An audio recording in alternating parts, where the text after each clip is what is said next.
लिखा हुआ है पेरिनिडियल। अब तुमने पूरा डेवलपमेंट चैप्टर पढ़ लिया है और तुम्हें समझ आ गया है कि डेवलपमेंट का मतलब क्या है, लेकिन अभी भी मैं तुमसे सीधा ऐसे खड़े होकर पूछ लूँ, आपका डेवलपमेंट चैप्टर से क्या मतलब समझ आ रहा है आपको, कि आपको डेवलपमेंट चैप्टर पढ़ने के बाद डेवलपमेंट का मतलब क्या समझ आ रहा है?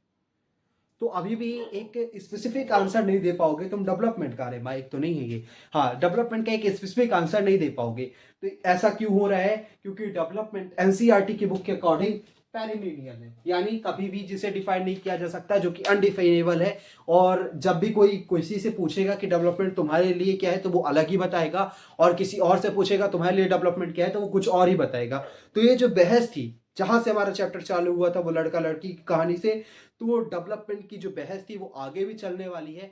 अभी भी हम डेवलपमेंट को डिफाइन नहीं कर सकते, लेकिन हमने अपने डेवलपमेंट चैप्टर में समझा कि डेवलपमेंट किसी एक पर्सन के लिए और दूसरे पर्सन के लिए अलग अलग हो सकता है, जिसके लिए हमने एग्जाम्पल लिया।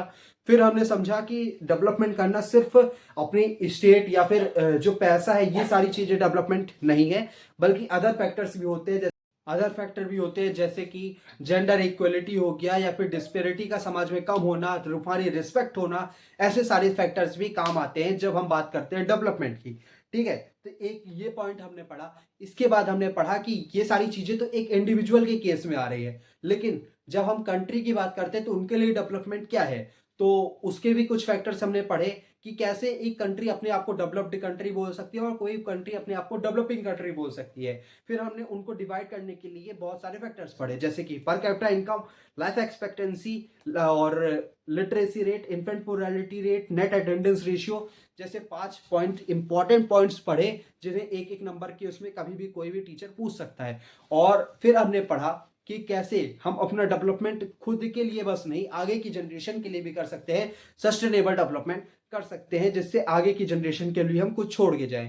तो ये सारी चीजें थी इस चैप्टर में। और आखिरी में एनसीईआरटी ने क्वेश्चन पूछ ही दिया हमसे कि अब तुम डेवलपमेंट को क्या डिफाइन करते हो।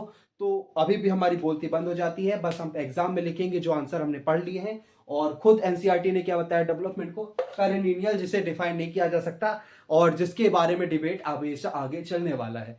तो अभी इस वीडियो में इतना ही। इस वीडियो में हम जरूर ये बनाते हैं कि समरी एक दे सके चैप्टर की, जो जो इस चैप्टर में है, और क्वेश्चन आंसर कैसे मिलने वाले ये बता सके। तो क्वेश्चन आंसर तुमको इस चैप्टर के इंपॉर्टेंट वाले मिलने वाले हैं डिस्क्रिप्शन में, और कमेंट सेक्शन में एक चैनल वाला पिन कर दूंगा मैं उसकी कमेंट, और कमेंट करेगा। उस चैनल को विजिट करके मेरी पीछे के काले सच को देख सकते हो तुम। तो उस चैनल को भी विजिट कर सकते हो, और जाके सब्सक्राइब करना हो तो कर देना, कोई मैं बोल नहीं रहा हूँ। अभी बात की जाए तो वहीं पे क्वेश्चन आंसर तुम्हें मिल जाएगा, टेलीग्राम की लिंक है, लिंक से खोलना, टेलीग्राम पहुंच जाओगे, टेलीग्राम से उठा के क्वेश्चन को पढ़ लेना। तो आज की वीडियो के लिए इतना ही, मिलते हैं कल अगले चैप्टर के साथ। तब तक देखते रहो बैक बेंचर की पढ़ाई।